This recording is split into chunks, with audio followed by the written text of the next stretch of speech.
Bem, amigos do Quinto Elemento, estamos de volta em Madrid, numa friaca que você não faz ideia. Neste momento aqui faz 3 graus, com sensação térmica de 12. E amanhã fará algo em torno de mínima, né? -2, com máxima de 8 graus. Um frio da moléstia. Só que as coisas começaram quentes. Esse trocadilho foi horrível, né? Mas começaram quentes no sistema financeiro internacional, tão quentes e tão importantes que precisamos de um programa especial para falar disso. Por que o sistema financeiro está abandonando a pauta climática? E sim, meu caro, ele está.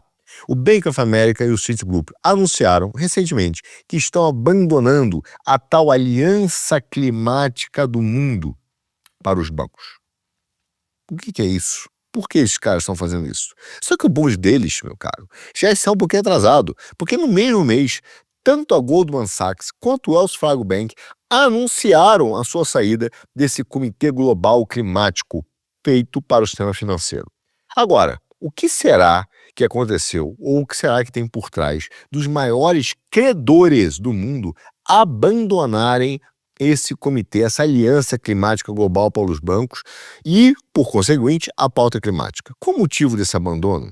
E isso que nós vamos falar nesse programa agora, aqui, na friaca de Madrid.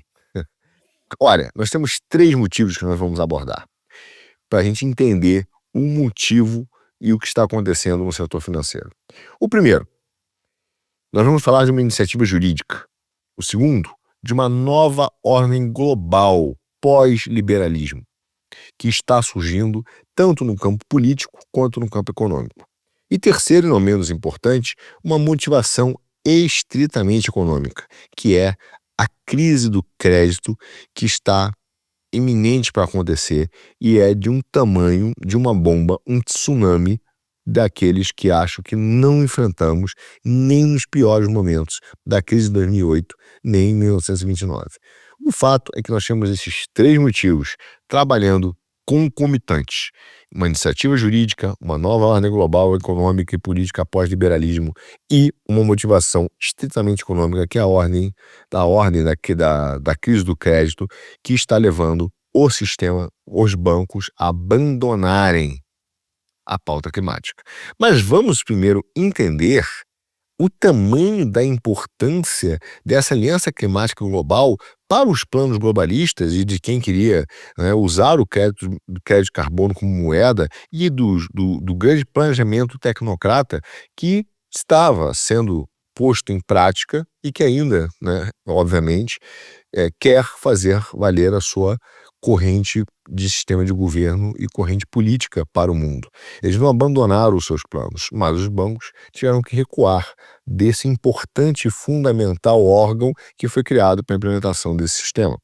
Para entender a importância disso, é relevante compreender que o objetivo da Aliança Climática Global para os bancos era formar uma espécie de FEBRABAN da ONU, uma FEBRABAN global que iria cuidar do crédito do investimento, traçar um determinado padrão.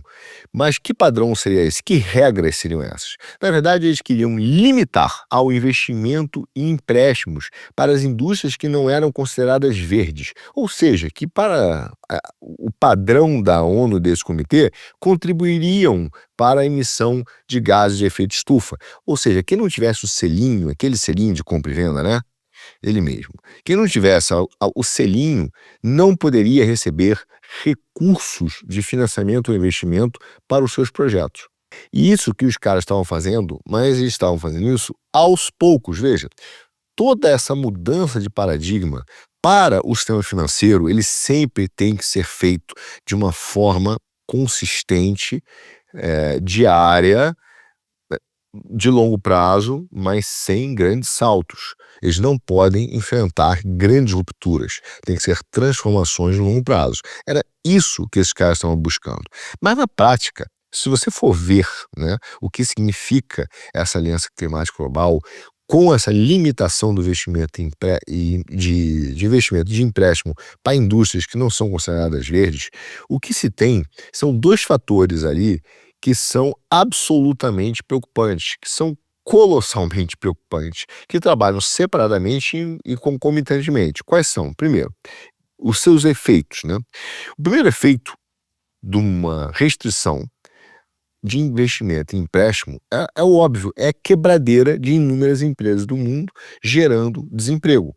Na hora que esse cara começa a dizer que as empresas que não são verdes vão ter ou menos investimento, ou menos empréstimo, ou maior taxa de juros, ou terão um limite menor de financiamento, o que se obtém como consequência disso é uma quebradeira de inúmeras empresas, seja pela redução do lucro, seja pelo aumento dos seus custos diretos e indiretos, mas o fato é que pequenas e médias empresas e grandes também iriam quebrar em diversos lugares do mundo. O segundo efeito é o aumento brutal do endividamento de algumas empresas para se adequar às exigências regulatórias globais. Então vamos supor que você tem a sua empresa lá, esse comitê de aliança global chega e decide que você não atende aos critérios globais, né? Veja bem, todo esse sistema é um sistema global, né? É quase exatamente a Constituição Econômica Global dos globalistas, dos neoliberais, dos liberais que gostam tanto da Constituição Econômica Global. Mas eles dão essa norma global de padrão de crédito, de financiamento, para algumas empresas sim, outras não. Ou você vai quebrar, porque você não vai se adequar e não vai ter dinheiro, ou você vai ter que chegar lá, pedir dinheiro emprestado e falar, olha, eu concordo que eu tenho que me adequar, mas não tenho dinheiro para fazer todas as mudanças que vocês exigem. E aí os grandes bancos então emprestariam para que você pudesse atender a essas políticas. Ou seja, meu caro, muita gente vai quebrar, ou vai se endividar de forma colossal e, portanto, em seguida quebrará também. Então o efeito é absolutamente perverso. E essa política econômica global que esses bancos estavam montando, é isso mesmo que eu falei há pouco, é algo no melhor estilo da Constituição Econômica Global dos liberais, e que acaba, né, tendo uma visão global, supranacional, então estão acima da soberania dos países e dos governos. E o resultado disso é que os povos sofrem consequências desproporcionais, porque os bancos vão estabelecer padrões, quem pode e quem não pode receber dinheiro. Alguns países vão estar se adequando mais, as indústrias daqueles países. Outros que competem com aqueles caras vão se adequar menos. Quem é que vai perder? A população daquele país que está menos adequada aos novos padrões, entende? Então, uma política global de restrição de crédito dessa magnitude levaria a consequências desproporcionais a determinados povos. Então, esses caras iam começar a funcionar como uma espécie de Fed mundial, como uma Febraban global da ONU, direcionando políticas de crédito para as empresas no mundo todo, fazendo um padrão único. E isso levaria, né, obviamente, à perda do poder político e econômico de cada governo, porque você está tendo uma usurpação de um princípio que é a autodeterminação dos povos. Os povos não vão mais conseguir fazer valer a sua vontade, porque agora o país responde a um comitê global, né, uma aliança global para o clima, que está dando as ordens no financiamento. Então, era exatamente esse o plano dos caras. Agora, pelos 3 motivos que eu falei de forma macro, os bancos resolveram sair desse financiamento global, desse financiamento climático. Por quê? Lembre-se, vamos falar dos 3 agora. Primeiro, a iniciativa jurídica.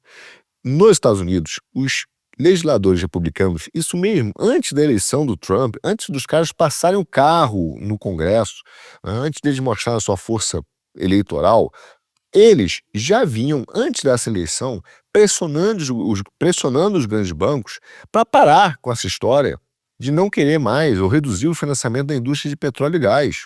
Tá? Eles falavam da importância da indústria de óleo de xisto, do petróleo, do gás, porque essas indústrias, esses commodities, foram o motor, né, do superávit americano na área de energia, economicamente falando, e que ajudou a reduzir o monstruoso déficit americano, que ainda é gigante, mas sem esses caras seria ainda maior, e que inclusive explica quase 10% do crescimento econômico americano em um determinado período. É a indústria de óleo de xisto, gás e petróleo. Não por menos, meu caro, os Estados Unidos se tornaram o maior exportador de gás e petróleo, inclusive para a Europa. Virou o maior produtor do mundo de petróleo e gás. Hoje, a produção de petróleo dos Estados Unidos é a maior da história. Então, os republicanos simplesmente olharam para os caras para os grandes bancos e começaram a pressioná-los para acabar com essa questão de não querer financiar as empresas de petróleo porque essas empresas, em tese, né, conflitam com a agenda verde.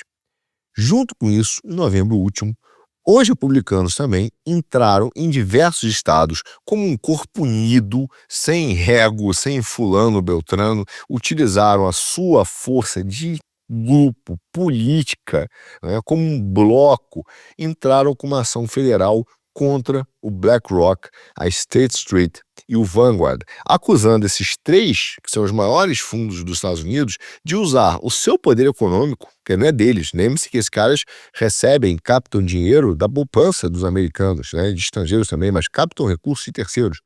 Mas usando então desse poder econômico e da sua influência política nas empresas, por estar no conselho de administração dessas empresas, para promover pautas ideológicas, colocando em risco a segurança energética dos Estados Unidos e, por conseguinte, do povo americano.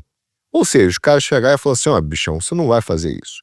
Você aqui não pode usar do seu poder econômico, do seu poder político para implantar uma ideologia que acaba sendo perversa para a segurança nacional dos Estados Unidos e para os interesses do povo americano, até porque aumenta o custo da energia, né? E acaba destruindo ou prejudicando uma indústria que é responsável, que explica 10% do crescimento americano e que hoje tem absolutamente relevância estratégica do ponto de vista geopolítico e também econômico da exportação de gás e petróleo e do óleo de xisto.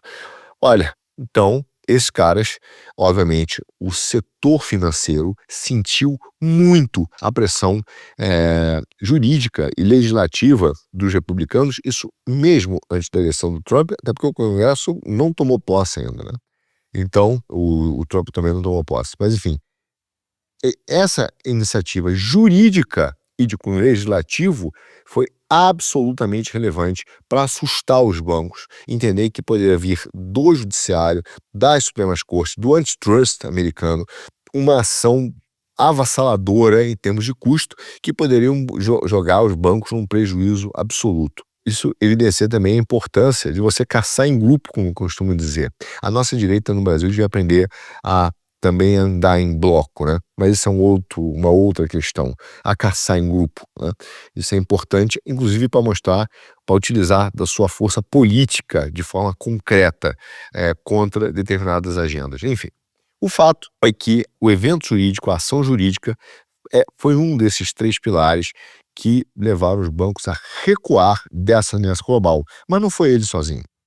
Obviamente, o contexto, inclusive da indústria de petróleo e gás dos Estados Unidos, mostra que o que nós estamos vivendo agora é uma nova ordem global pós-liberalismo. Veja, há uma nova construção econômica e política que é absolutamente relevante para entender o sistema hoje econômico e as mudanças das placas tectônicas políticas.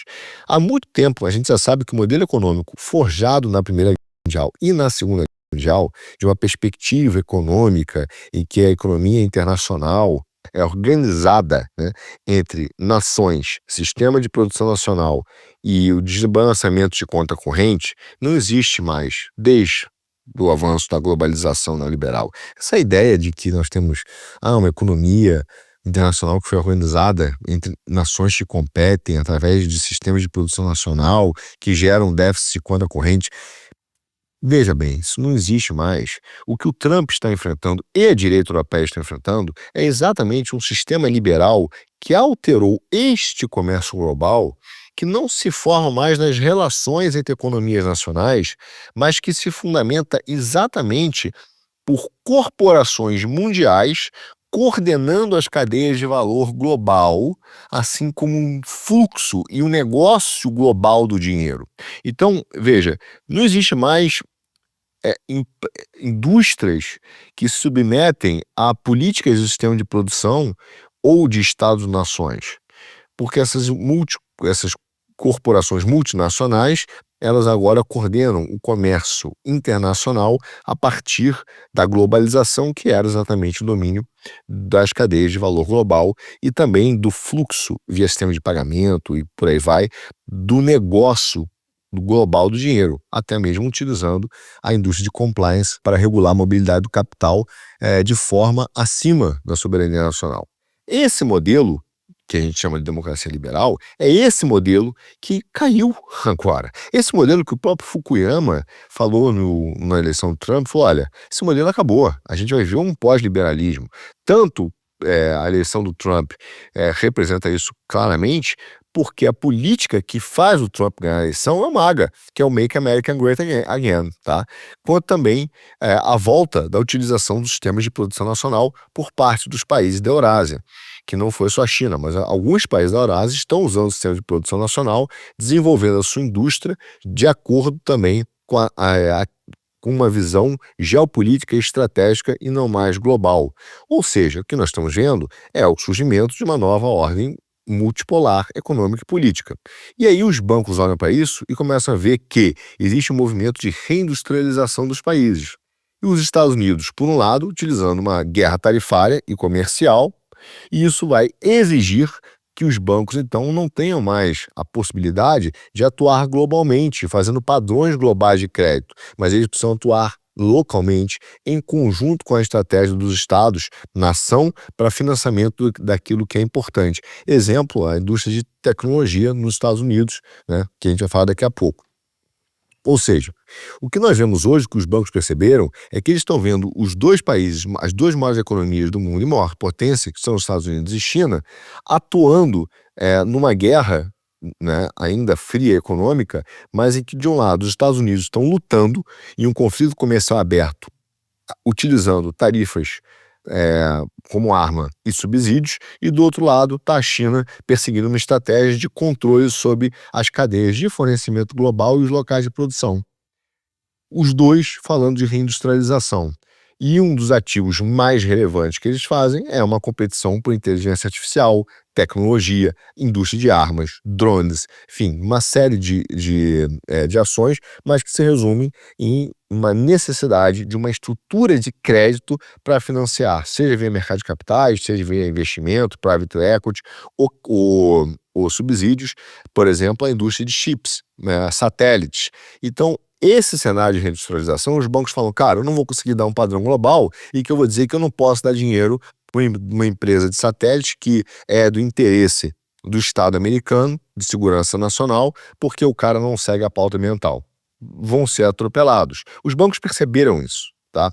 E aí vem um terceiro fator, que é o absolutamente importante de todos esses, que está ligado exatamente à competição, por exemplo, da inteligência artificial, que é a bolha do mercado financeiro e a enorme crise de crédito que está surgindo nos Estados Unidos e que afetará os bancos. Porque, veja bem, sim, os bancos querem e vão fazer uma troca do sistema monetário, mas eles querem fazer isso de forma progressiva, paulatina, jamais de forma abrupta. Não é de interesse dos sistemas que consolidam hoje, né, os sistemas bancários, os grandes oligopolistas que dominam o sistema bancário, por exemplo, nos Estados Unidos, 5 bancos ficam com 60% de todo o lucro, apesar de lá ter 4 mil bancos. Apenas 6 carregam 60% do lucro. Então, você tem uma grande consolidação da indústria financeira, inclusive nos 3 maiores fundos que eu falei há pouco, BlackRock, Vanguard e State Street. Mas, enfim, esses caras não querem uma mudança abrupta, eles querem algo paulatino, tá? E o que tem sustentado hoje a economia americana, e principalmente, atenção, o dólar, porque nesse modelo que a gente veio falando anteriormente, dos Estados Unidos lutando por guerras tarifárias e subsídios, a China lutando com a ideia da cadeia de fornecimento global e local de produção, significa que esses caras da Eurásia, que estão hoje lutando com os Estados Unidos, resolveram parar de fazer o financiamento do déficit americano através da esterilização de dólar, ou seja, dessa ideia de receber os dólares e comprar títulos americanos. Então, se o percentual de títulos americanos, a dívida, o déficit americano, que é gigante, não está sendo totalmente financiado mais, a entrada de dinheiro não vem da venda de treasuries, de títulos da dívida, vem de quê? Do mercado de ação. Meu amigo, olha só que loucura. As chamadas 7 magníficas, que são as 7 empresas conhecidas como sete magníficas na bolsa, que é a Nvidia, a Apple, Microsoft, a Alphabet, Amazon, Meta e Tesla. Então é Nvidia, Apple, Microsoft, Alphabet, Amazon, Meta e Tesla, exatamente. Essas sete têm uma relevância e uma concentração de mercado absurda, tá? E para os Estados Unidos continuar sendo financiar o seu déficit, ele vai precisar receber muitos bilhões de dólares de volta via ou investimento direto ou treasury. E isso, hoje, está sendo feito através do mercado de ações. E é por isso que nós estamos vendo um avanço, por exemplo, da indústria de asset management, de administradores de recursos europeias, avançando e tomando o mercado das indústrias de gestão de recursos e administração de carteira na Europa. Saiu até no Financial Times uma matéria gigante sobre isso. Da mesma maneira, também está havendo por parte da Bolsa Americana um avanço em cima das companhias listadas na Bolsa de Londres, que estão simplesmente saindo da Bolsa de Londres, fazendo um processo de deslistagem, como a gente chama, para listar nos Estados Unidos. Tá? Então, o que está tendo é uma força centrífuga da economia americana, puxando recurso, dinheiro e ativos para o seu mercado. Acabou a ideia da globalização. O liberalismo em si morreu. E aí o problema é que as três maiores ações, que é a Apple, Microsoft e a Nvidia, elas concentram hoje 21% do índice. Veja bem, no mercado de ações, essas empresas concentram 21% do índice. É uma concentração absurda. Só para você ter uma ideia, as 8 principais ações do S&P têm hoje uma capitalização que reflete essas 8, 36% do índice. Basicamente é um recorde. Isso significa que apenas algumas empresas desse jeito vão dominar o mundo. Você fala, mas 36% não é um número baixo? Só para você entender, na época da bolha do .com, das empresas de internet, o máximo de concentração que se atingiu em relação ao índice S&P foi de 22%. As sete magníficas que eu falei agora têm um valor de mercado em que elas valem cerca de 16 trilhões de dólares juntas. Isso é maior do que todo o mercado europeu, de todas as ações negociadas na Europa, que é de 13,7 tri. Ou seja, as sete empresas magníficas na área de tecnologia nos Estados Unidos valem 2,5 trilhões a mais do que todas as empresas europeias. Os Estados Unidos, os mercados financeiros americanos estão adotando uma economia centrífuga, puxando liquidez e valor de qualquer forma para si, a fim de manter o seu déficit. Só que aí, meu caro, olha a loucura que isso virou. O valor de todas as ações americanas, todas, se pegar todas as ações americanas, valem hoje 64 trilhões de dólares. Tá? Todas as empresas listadas no mundo valem 62 tri. O mercado americano hoje, as empresas que estão lá, valem mais do que todas as empresas do mundo listadas. Isso é uma loucura. As empresas estrangeiras que hoje já investem no Zella nos Estados Unidos, elas na sua carteira já não têm tanto título público. Elas investem em ações. 60% dos seus investimentos nos Estados Unidos são em ações. São os mercados de ações que estão segurando, as empresas que estão segurando o dólar e o déficit americano. E o mercado, por causa disso, nunca esteve tão caro. A relação, para você ter uma ideia, do S&P preço-lucro, que é uma medida, um múltiplo, como a gente chama, né, de um dos versos, mas é um múltiplo de análise de valor, ele já está em 22,5, ou seja, 22 vezes e meio. Ou seja, você está pagando quase que 22 vezes, quase 23 vezes o lucro da empresa. Então, vamos supor que você vai receber de volta. Sabe quando você vai receber de volta o quanto você pagou? Daqui a 23 anos. O índice MSCI, que é excluindo o Zella, quer dizer, que é todas as outras ações do mundo, exceto os Estados Unidos, está em 14,5. É uma divergência enorme. São 8 anos de diferença para você receber de volta o seu dinheiro. entre ações europeias e ações americanas, o mercado americano está muito caro. Ou seja, as magníficas, elas hoje seguram o índice, seguram o mercado, atraem o dinheiro e seguram indiretamente o dólar e o déficit americano. Só que tem um problema, meu caro. São todas empresas de tecnologia que consomem energia, que vão investir em data center, que são empresas de AI, que estão na indústria de chips, que está precisando se industrializar nos Estados Unidos para competir com Taiwan. E elas, então, não podem cumprir essas pautas climáticas, porque elas precisam de energia e precisam de muita energia e de muito investimento para criar uma vantagem competitiva contra a China. Ou seja, os bancos já foram instruídos, já perceberam que eles precisam, de qualquer maneira, financiar esses projetos, seja por private equity, seja por crédito, seja por investimento direto, precisam financiar essas estruturas. E os Estados Unidos hoje é o maior produtor de petróleo do mundo e precisa de energia. Ou seja, a ideia de uma aliança global climática para financiar, limitar crédito, morreu por uma questão de sobrevivência do país, do próprio Estados Unidos. Ao mesmo tempo, é tão claro isso que os Estados Unidos criaram um pacto da indústria de private equity, dos grandes fundos, que não se comprometeram a não mais investir diretamente na China. Ou seja, não tem saída, meu caro. Os Estados Unidos precisam do mercado de ação para sustentar toda a sua economia e a sua hegemonia política. Ele precisa não só do mercado de ação, mas de um setor produtivo. Ele precisa de produção interna, de um mercado interno forte. O que essa aliança global climática destruiria imediatamente, tá? Porque eles queriam fazer uma globalização das cadeias de produção, uma padronização dos créditos. E a situação na economia dos Estados Unidos, por outro lado, não está simples. Veja, apesar deles precisarem desesperadamente de um setor produtivo interno, o índice da Bolsa de Chicago mostrou que o setor de manufatura nos Estados Unidos, que é um dos setores absolutamente importantes para competir com a China, está contraindo rapidamente, o que é absolutamente preocupante, contraindo numa velocidade absurda por causa da competição chinesa.